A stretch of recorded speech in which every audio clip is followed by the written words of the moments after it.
Check the mail for your Hogwarts acceptance letter. It's Tickets Please with your 2 Gryffindors, Braden and Austin, and your 1 Hufflepuff, Carson Grey.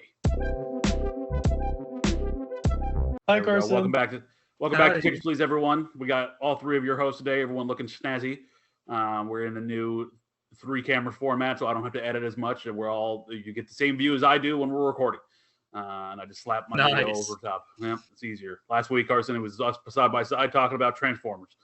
So it's new and it's better, and it's we keep improving. And today we're covering our top 3 things to do in the Harry Potter lands that are not rides, because we're all about inclusivity here on Tickets Please, and we want everyone to enjoy the theme parks, and there's a lot more in the theme parks to enjoy than just the rides. And speaking about inclusivity, I'm going to address the Death Eater in the room. So Harry Potter, and I'm going to look down for this because I have a pre-written statement that I wrote. Harry Potter, both the books and films, are wonderful pieces of media that continue to inspire millions of people around the world. However, J.K. Rowling, the author of the series, has used her wealth and platform she gained from the franchise to actively attack members of the LGBTQ plus community, particularly the trans community. Tickets Please does not support J.K. Rowling or the statements she has made. Part of being an adult is understanding that we live in a complex world and can hold multiple truths at the same time. That being, J.K. Rowling has and has continued to cause harm and targeted to the trans community, and that Harry Potter remains meaningful to many people, and myself as well. I love Harry Potter. Unfortunately, money spent on Harry Potter products, experiences, still financially support J.K. Rowling, whether that's through Lego sets, theme parks, merchandise, or other purchases. It's important to remain conscientious of that when we are deciding to engage with the franchise. To support our friends and allies in the LGBTQ plus community, Tickets Please has donated to the Trevor Project, a non-profit organization dedicated to suicide prevention and crisis support for the LGBTQ youth. We encourage that you consider donating to a worthy cause that support and uplift marginalized communities as well. Lastly, I'll leave you with this. The core message of the Harry Potter series is that it is not how you were born that matters, but the choices that define you. Nice job, dude. Thank you. Excellent.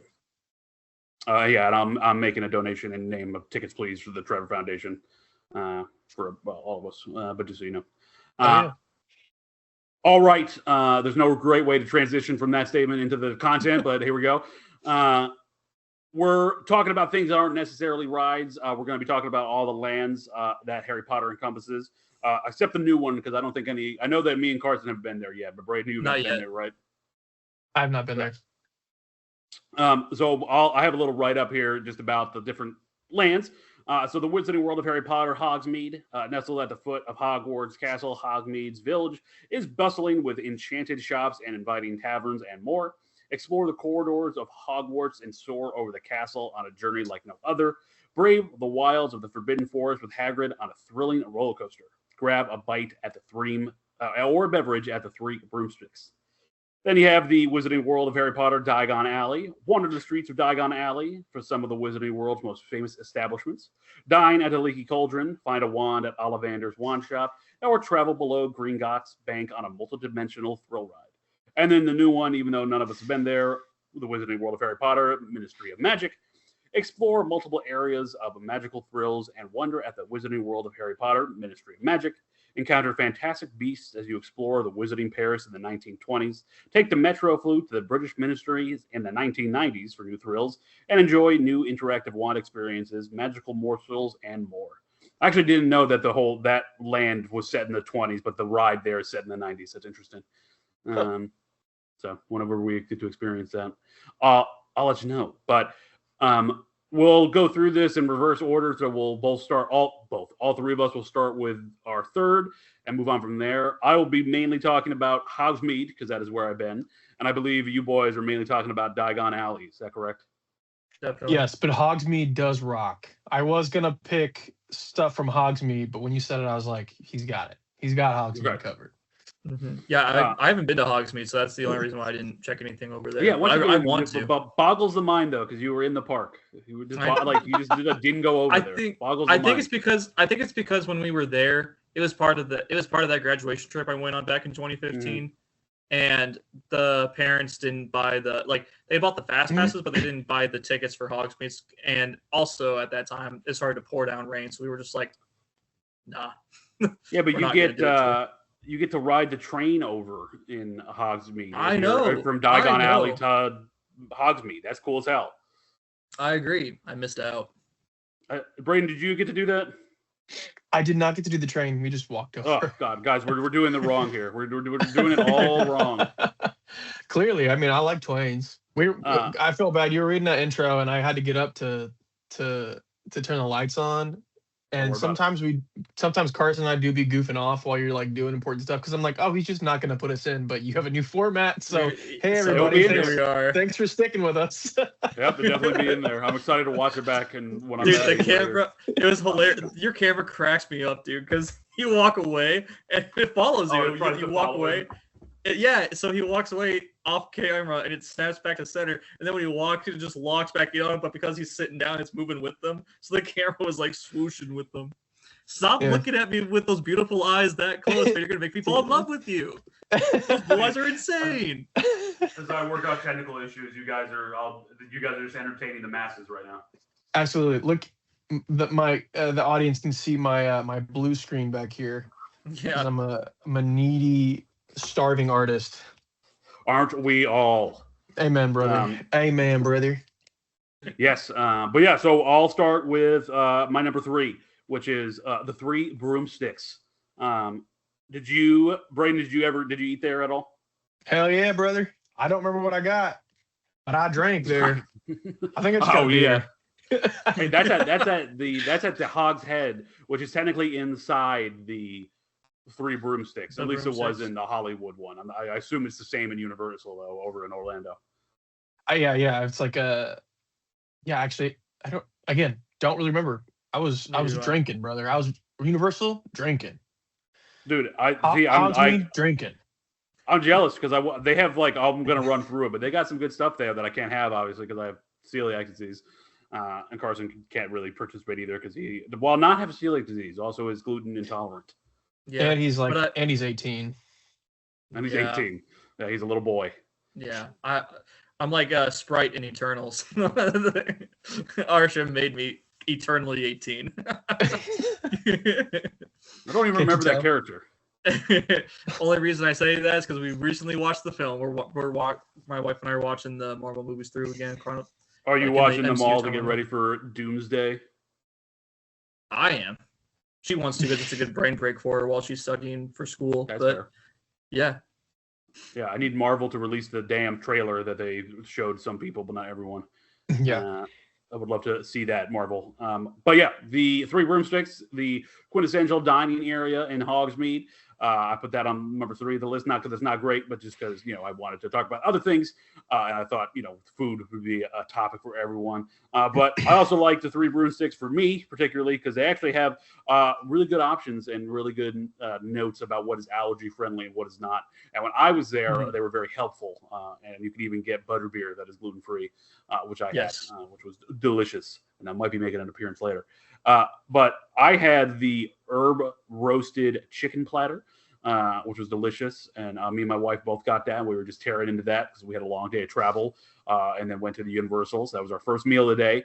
And we just had a lovely time sitting. It's a great, beautiful building. A lot of like nice, like wood, nice architecture. It feels very like magical. It looks like if you watch the movies, it feels like right out of the set.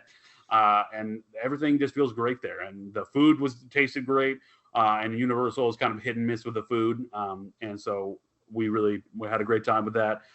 They also, inside the 3 broomstick is the Hog's Head, which has different options, or more of the alcoholic variety. So they got ciders and beers. I really want to try some of these beers. They got something called the Dark Forest Ale. They got a Hog's Head Bite, a Snake Bite, Daisy Root Ale, Dragon Scale, Hog's Head Brew, Wizard's Brew, Black Velvet. There's also something called a green.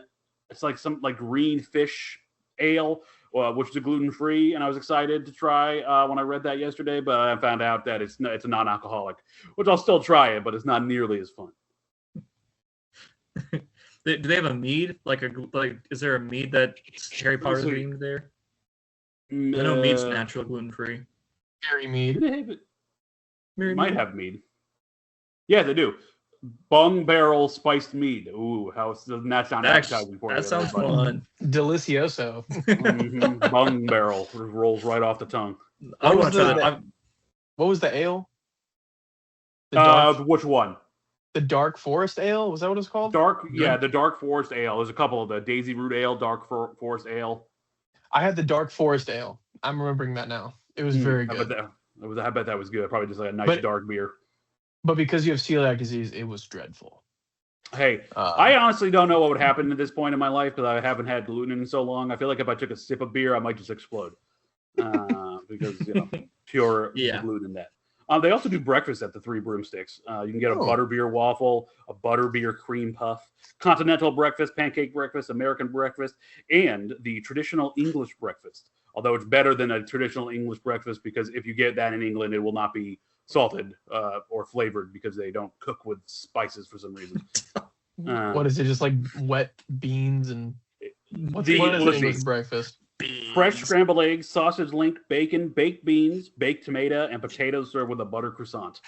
They gotta have their beans. Beans on everything, man. They gotta have beans. Beans on toast. They eat like the war never ended. That's what somebody said. Rip to our British audience. Sorry, my wife studied abroad in England, and she was like, she had a great time, but she was like, the food just not good. And I was like, she said tea time was great. Like she had a great time getting like tea at places and like going to like getting like the tea whatever, but overall the food not that great. Not to throw my wife under the bus. I've also heard getting ice there is a struggle, but well, we have too much ice in America, if you know what I'm saying. Anyway, Carson, what is your third? My third, it is the night bus. So explain this to me because I have not been to Diagon Alley, folks. So Carson hasn't been to Hogsmeade, and I haven't been to Diagon Alley. You haven't been to Diagon Alley? No, it was not there when I was at Universal. Oh wow! Ooh, that's a big portion. Okay, so at least in Orlando, the night bus that they use there is one of the two actual prop buses that they used for filming Prisoner of Azkaban, the third movie. That's awesome. That's my favorite one. So or maybe really my favorite cool. One. So I thought that was really cool. They have an actor out there playing the driver, and if you're there for certain parts of the day, he can like interact with the talking heads that are there, hanging on the mirror. Oh yeah. He has some dialogue. Does the talking head have a name? The bus driver's Ernie. I think. I got it. Yeah. Okay. Thanks, Braden. He can check that out. What's the guy's name? He's like he's important in the books. He's what the hell's his name? The guy that you're talking about, Cars, the actor. Stan Shunpike. I got there. I figured it out. Drayhead. His name is Drayhead. Little head. Drayhead. Drayhead. Great word, JK. That's another JK-ism right there. That's like Cho Chang. Just brutal names. I don't know what is up with that. I mean, I do know what's up with that, but Jesus. I do know what's up with that. But that's fun. So is it a photo op? It's like an interactive bit? You can take photos with it, and then you can look inside of it. You can see all the bedding, and you can see the big old chandelier dangling there in the center. That's cool. So that's why it's my number 3. Is like you don't stick around there for very long, but it's really cool to see it in person and being able to talk to the conductor, or not the conductor, bus driver. The guy who takes it. And listen to some of the convo that happens, and then take some photos and be on your merry way, because it's there right outside. At least at Universal, it's pretty close to the entrance of Diagon Alley. So yeah, I imagine it's probably like they have instead of the actual like a train that works, they have the engine at the Hogsmeade and Universal. So and that's a photo op. So I imagine it's much the same. That's really cool. I would love to. I actually have a Lego set of the night bus. Is it behind me? I used to have the OG, like the original release, like the very first ever released night bus set when I got when I was growing up, and I ended up giving it away when I had to move out on my own for the first time. And I didn't realize that if you kept the box and the manuals, because I had a neighbor who also collects Legos, and we were able to talk for a little bit about that. He said that, but he like collected authentic ones, and he talked about like like I don't. He's like, I don't know what it would go for now, but if you kept those things, you could sell those kinds of like first edition Lego sets for hundreds of dollars. Yeah. I would not let you sell it because I would be like, no, I'm taking that. I'll pay you, but you give it to me. I would give it to you, but anyway, yeah, it was wild. Yeah, that's why, dude. That's why my storage unit is full of manuals and empty Lego boxes because I won't get rid of them. It drives my wife nuts. I'm like, I will not. No, there was one box I didn't even like, and I was like, I'll throw this one away. And then I was like, I can't do it, and I put it in storage unit. So I'm right there. Well, it's good. That's a good thing. So yeah, that's my number 3. Braden, your turn. All right, my number 3 would be the Green Gots Dragon. You walk in there, man, and if you walk in at the right 10-minute mark, you hear some crazy stuff going on. No, you can swear. Don't worry. You hear some crazy shit happening in that little alleyway. You're like, what's that loud like flamethrower sound? And then it just gets really hot all of a sudden, right? Which is not the best feeling on a hot summer day. But let me tell you, the immersion, when you look up and you see this giant dragon just like looming over the street, breathing fire out over the patrons, it's sick, man. I sat there, I waited. Everybody else was like getting drinks and stuff. And I was like, I'm going to sit here and wait and watch this thing spark up because I didn't get to watch it. I just heard it and felt it. And it was magnificent. I loved it. And you haven't experienced that, Austin? No, because like when I went to Universal, Diagon, I don't even think Diagon Alley was made at all. They were just about to open Hogsmeade though in like a couple of weeks. Or maybe like a year or two, but I like could look down into the village. That was when Carson and I talked about that in our Dueling Dragons episode. Go watch it here. But they didn't have Diagon Alley at all, and Diagon Alley isn't in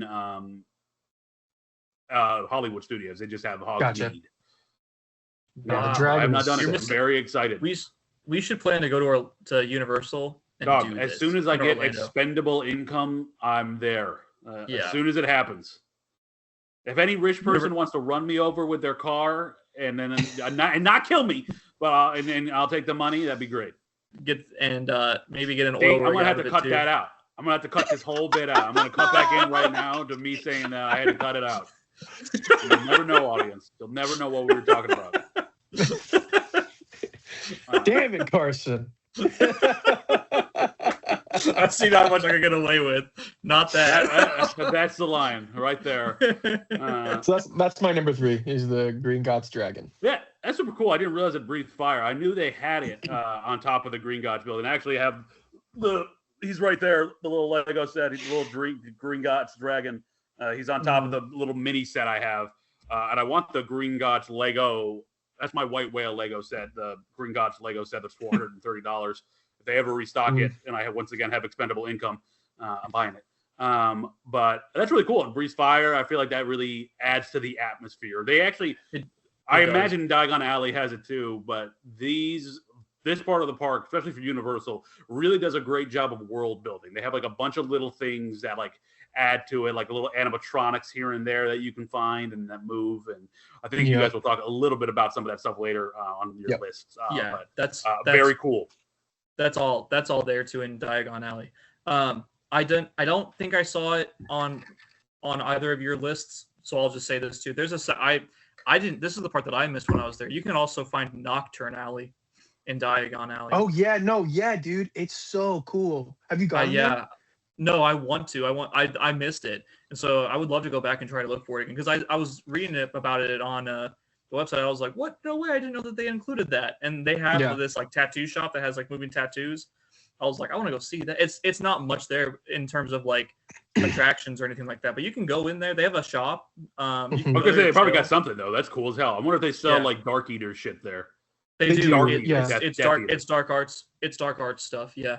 That's awesome. We walked through there when we went, and I mean, we were just like noon, right? So it's like super bright out. You walk in Nocturne Alley, it's dark as hell. It's like super dark. It's kind of hard to see.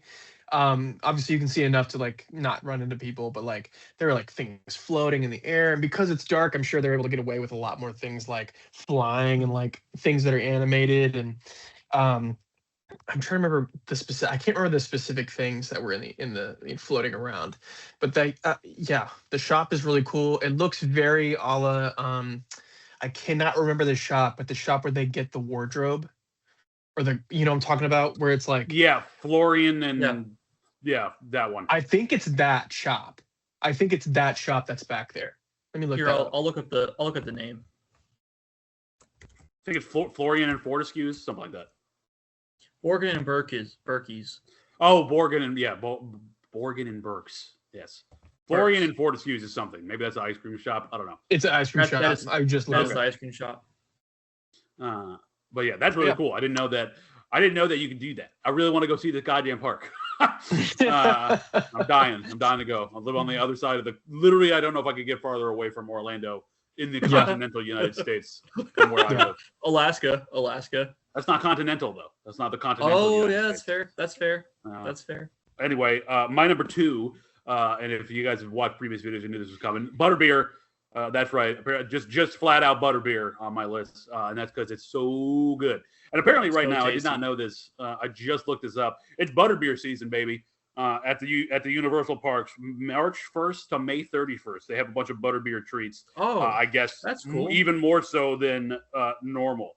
They got a new butterbeer waffle, a cupcake, a cookie sandwich, a candy apple, shortbread, ice lolly, caramel, hard pack ice cream, soft serve ice cream, fudge, and what the hell? Something called potted cream. I don't know what the hell that is, but that's cool. Anyway, I love butterbeer. You can get it pretty much you can get it in when you're eating food at the Three Broomsticks. You can find just vendors on the street selling you either frozen butterbeers or normal butterbeers. You can add alcohol to the butterbeers if you go to an after hours event, or maybe you're friends with a bartender. And it's delicious. If you haven't had a butterbeer, they say it tastes like butterscotch. And while that is true, it is just it's scrumptious.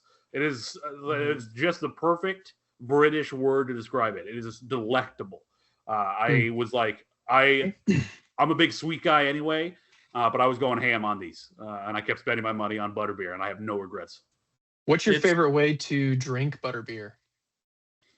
Because I'm a future AA member, I'm going to cut that back in now. I like to drink it with Jameson because it changes the flavor profile of it. And I like it by itself, and I like it with the Jameson because I just thought it was different and unique. I have not tried the frozen one yet, though. And I bet that it's like a slushie. Have either of you had that?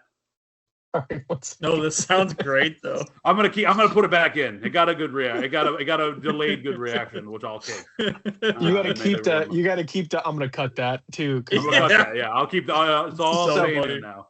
Fucking funny. No, I had the frozen butterbeer, but Evan Rumler, shout out Evan, who I was there with. He suggested I get it hot. And it was I forgot delectable. Delectable. That sounds it was like so good. Yeah, it was very, very good.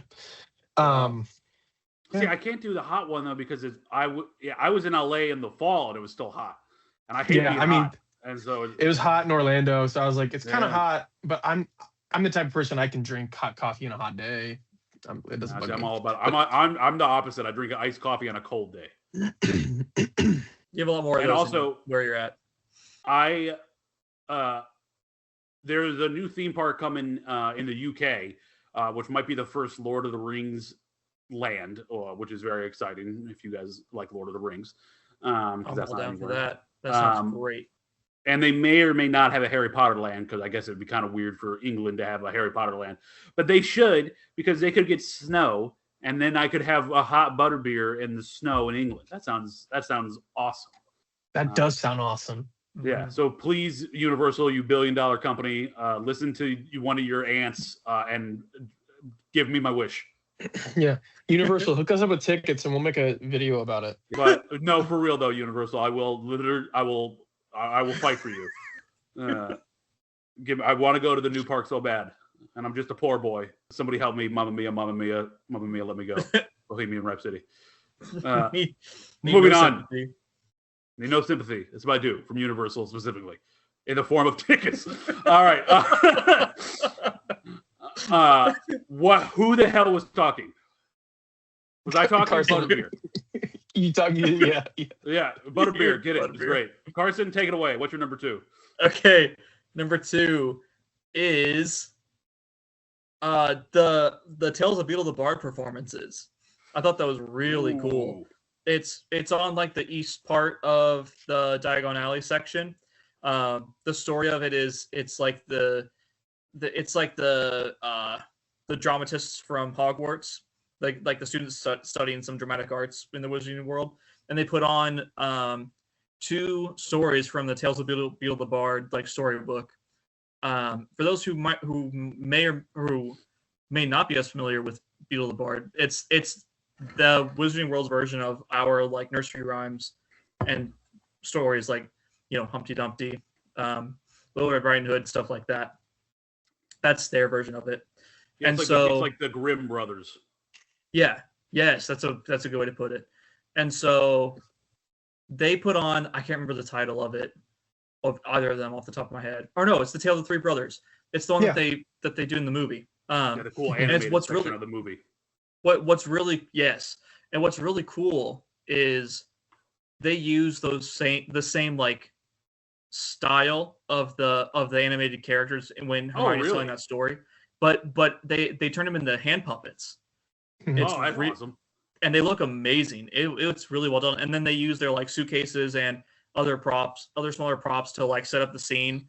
And so you can see the puppets really well, and they do a really good job with it. I loved it. So that's definitely my number 2. That's awesome. And how long is it? And it was about. They tell 2 of the stories. Sorry if I get this wrong, folks. If I remember correctly, it's like 20 to 30 minutes. Yeah, I feel like because I saw the Three Brothers and it was like 20 minutes long. Yeah, very good. And is it out on the street? It's a long story when Hermione tells it. Yeah, it's like in the square. Oh, that's cool. Yeah, they do it on like the steps, like half steps, half platform area. It's really nice. And the death puppet is so sick. It's huge. Yeah, it's amazing. I want to see that. Yeah. I've heard the new show in Epic Universe is out of this world too, with like special effects. I want to with the Ministry of Magic. All very well. That's the ride. They have there's like a French. It's something French called, but it's like in a tent and you go and watch it. And I've heard it's out of this world for like a show. Really? Whoa, cool. Nice. I want to check that out too then. That's very cool though. I want to go see that. I love, it's always good. Nice flavor to add something to the parks. Nice little street performance. They also do that at Hogsmeade. They have like a Tri-Wizard rally. And then they also do a projection show on the castle. But I was there for Halloween Horror Nights, so they didn't do either one of those. But, still pretty cool. Braden, what's your number 2? My number 2 is the so this kind of goes with my number 1, but it is the ability to use your magic wand that you procure to interact with I guess just random stuff. Just the park in the park. Yeah. It's a whole park, right? Not just Diagon Alley. Yep. Yeah. Like they have stuff at Hogsmeade and stuff too. Okay.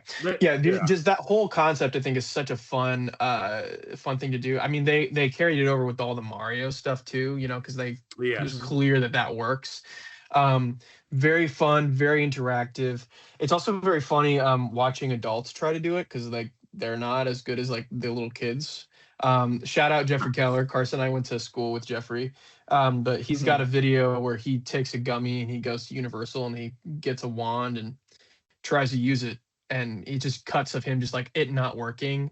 And then like kids like doing it perfectly right in front of him. And he's like, what do I do? I'll show some of that video right now while we're talking about that. If you find it, yeah.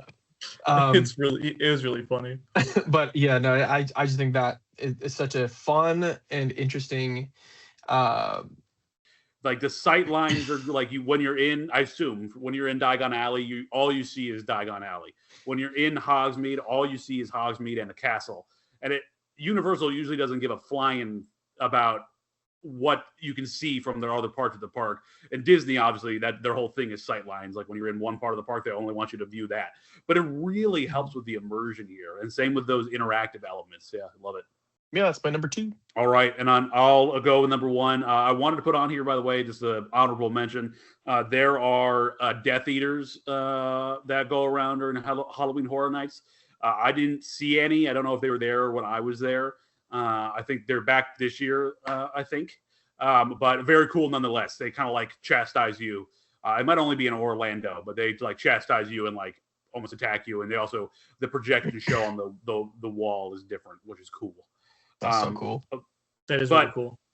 Yeah, talking about all the atmosphere and stuff, that kind of goes right into my number 1, which is just, I would say if you can't do a ride, don't worry about it. Because one, the 2 rides in, I liked Forbidden Journey a lot, but the motion sickness on that ride is wicked. And the Flight of the Hippogriff is insulting as a ride. That's an insulting attraction. Like maybe 30 seconds. I think it was like 28 seconds. I can't believe people waited hours in line for that ride. I would be viscerally angry if I did that. But I would say just enjoy the atmosphere. Take a stroll around Hogsmeade. Look at the castle. There's some great walking paths behind the 3 broomsticks. There's great walking path. There's like, it feels like you're finding little alleyways in Hogsmeade as well, because they did some great design. There's shopping, there's treats everywhere, and there, you hear some diegetic music playing, like the Harry Potter theme. You can grab a butterbeer. One of my favorite, if you watch the Halloween Horror Nights video, my number 2 thing to do was get a butterbeer and walk around Hogsmeade, because it was so peaceful and charming. If you grew up with the Harry Potter franchise, you feel like you're in it. You feel like a muggle in like a Harry Potter world. And it's just nice, and you can take it slow and just kind of, I did it at night, but just like breathe in the atmosphere. Highly enjoyable. That's a good one, man. See, I'm a big nerd, so I also like to just walk around Batuu, which is the Star Wars land. Because I just like to be in the thing. But anyway, Carson, what's your number 1? Oh, go ahead, Braden. I was gonna say, yeah, I totally agree. It just does feel like a kid in a candy store when you're there, Absolutely. And yeah, it's just like, and it really feels like it's from the movies. Wonder. Yeah. No, yes. It all looks like it is ripped from the sets. Well, clearly because of the night bus is literally a prop from the movie. It feels 1-to-1. It feels like exactly like you think it would. It's awesome. The only thing that's weird about Hogsmeade is there's snow on the roofs, and it's like 95 degrees outside, so it's a little weird. But cognitive dissonance there. Carson, what you got? Number 1 for me is specifically within that atmosphere idea, Weasley's Wizard Wheezes. I loved being in that store, because when I saw that in the movie, I was like, that looks so fun. I wish I could be in there. And then when I heard about that being in Universal, I was like, I'm going in there. I don't care how many people are in there. I don't care how crowded it gets. I got to see this. And I was so happy I did it. Even though it can get kind of cramped, as a heads up, if you decide to go into it. But they have so many fun. They have so many fun like toys and gadgets that you can look at and buy. You can go up a flight of stairs to the 2nd floor to be able to look around at other knickknacks that they have. Some of it's barred off because some of the other floors are just there for decoration. From what it looked like, maybe they have some storage, maybe they use it for something else. I don't know, but it still looks really good. It's so bright and colorful on the inside, whimsical. It feels like you're in that world. But for me, it felt like I was right there in that world with that store. I had a blast. It was hard to get around people. Do they actually sell stuff like they do. Sweet treats or whatever? Like, what do they sell? Yeah. Oh yeah, there's candy, right? There's cool candy. Yeah, there's in candy. There. Let me get the full list. Are there like gizmos you can buy? Like I buy like a whoopee cushion because they're all about like their. Yeah, you can buy gag toys and. That's hilarious. You know what I mean? Like gag gifts and stuff like that. Gag toys. I was like, why did that make you laugh? And then I put it together. I got it. You can cut that out. If you cut it out, I'm not gonna be mad at you. A little red ball with a black strap. Yeah, I got it. Strap. kind of random. One thing that looked like a tentacle. God. A pair. You can also get like apparel, souvenirs, other nice. gifts. They have a bunch of these like big old like stuffed fluffy magical creature toys that you can get as well. That's from the books. It's Jenny's pet. It's like the I forget what it's called, but it's like a mouse, but it's like a giant fluff ball.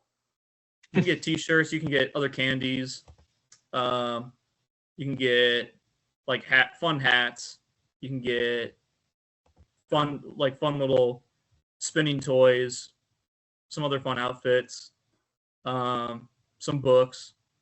Yeah, they have a lot of cool options there. Well, I hope to get there someday and we can all enjoy some of the gags and candy together. That's a mission, dude. That's gonna. If the three of us can find a way to go at some point, that'd be awesome. And Universal, you can make that happen for the low cost of my undying allegiance. And if people watching this want to help, subscribe, comment, share. I'm sure that we're closing in on 1,000 people on YouTube, and we're doing well on TikTok as well. We're going to have a guy from TikTok as well who does theme park content on the show next. So everyone get excited for that. Sweet. But, yeah. But Braden, what's your number one? Brother, I'm going to have to say it is Ollivander's Wand Shop. That is one of the most, like, in terms of the things that I got to do, when I found out we were going into Ollivander's Wand Shop, I was like, oh, this is going to be awesome. And it is. It is a fully immersive experience where, like, you go in as a group into this room full of, like, boxes of wands. Did you guys get to do this? I did not do it myself, but I went into the shop. You got to. I've been in the shop. I did not get to do the immersive experience, so I'm really interested to see what you thought. Yeah, the immersive experience is like you're in a group of people, and like I don't know what the picking process is like, but they picked so we had it was a bachelor party, and there was also a birthday kid. So they picked the birthday kid for like the group experience, but it's like this actor comes out. He's obviously like he owns the shop. He helps wizards pick their wands, and it's like he picks somebody from the audience. He's fully in character. He has them come up and he starts picking wands out from the shelves. He hands one to like the person. The first one, it's not a fit because all the lights go out in the room. Like, oh, okay, we have to fix that. He fixes the light in the room and he's like, let's try another one. And something, they flick their wand and say a word and like, then something flies off the shelf. They're like, oh, not the right wand. And then they do the third one and he's like, this could be the one, hyping it up. They give the wand to the kid, and it's like it is straight from the movie where like the kid's hair blows back. There's like light coming from the ground. It was so cool. It was really cool. It made me tear up a little bit. And then this is the part where it's like capitalism, but like then he's like, okay, you can take this wand to the counter and purchase it. And the wands aren't cheap, but they, like I said, for my number two is you can take these wands and you can use them throughout the park. So like, and especially if you're a big Harry Potter fan, definitely worth having your own wand. They're all custom. But we were with Evan, the bachelor boy and bachelor party boy, and because he had a pin, button, I was like, this is my bachelor party weekend. He got the same experience. By ourselves. It was very cool. Super cool. Go check out Ollivander's Wand Shop. And if I ever go back, and when I do go back, I will be going back to Ollivander's. Yeah, we gotta all dress up in garb and get wands. Yes, sir. One of my favorite stories from a friend from back in the day. They did Ollivander's, and they did the thing where they shine like the light down on you, right? Like in the movie, like if you've seen the movie, like when Harry Potter gets his wand, it like there's like a light out him, and it's like they did that to a kid, and the kid was like, oh my god, and just like got too excited and just like threw up all over the place. And I like the first time I heard that story, I was like on the floor laughing. I thought it was so goddamn funny. That is so funny. But I'm sure they hated it. But it was very funny to me. Kid was excited. I hope that kid still got a wand. Me too. But yeah, that will do it. Top 3 non-ride things to do at the Harry Potter lands. They also have great attractions that we'll cover later when we all get on all 3. Because you two have been on. Have you been on Green Gods, Braden, or did you say you couldn't get on? No, it was down, and we were like halfway through the line, and we were like, we got to do other stuff today. Like, we got to get out of here. You guys are missing out on that. That's something I have on both of you. Then. Hey, I want to do it. They just didn't have it. I love it. We'll find a way to do it. Absolutely. Yeah, I gotta do that. got to do the train, which none of us have done. You guys haven't done. I assume you guys haven't done Forbidden Journey, right? No, Not I've yet. not done. Not. So I've done that one. We got to do Hagrid's, which is one of the best roller coasters in the world, apparently. Have you guys done that one? Mm-mm. Dying to get on that one. We got to do the new one, Battle at the Ministry. We got to ride the train, and we got to do the shows. So we got quite the list of shit to do in the, We do. the magic world. That's like 2 full days right there. Yeah, of just Harry Potter. Mm-hmm. But thank you for watching. If you enjoyed watching, leave a comment, like the video, share it with your friends, clip it, share it on TikTok, do whatever you got to do. We really appreciate it. Before we go, Braden, do you want to plug anything? Yeah, so Theater Under the Stars in Houston, Texas will be opening Beautiful, and it's running from May 19th through the 31st. I am in the show, and I'm playing Lou Adler. He was a real dude. He hung out with Cheech and Chong, apparently. Nice. But he helped Carole King get to #1 for like 15 to 16 weeks as like the first female artist to do so. Nice. Yeah, but come see Beautiful if you're in the Houston area, and if you want to watch a beautiful musical. Go support our boy. As he cracks himself up over there. Go support our boy. Carson, you got anything? No, thanks for supporting. Keep on liking, subscribing, commenting, sharing. We really appreciate it. We're loving doing this. And Braden, it's great to have you back again, man. Content keeps coming as well. Look out for the news videos every other week. Appreciate it. Thanks for watching. Thanks all. Take care.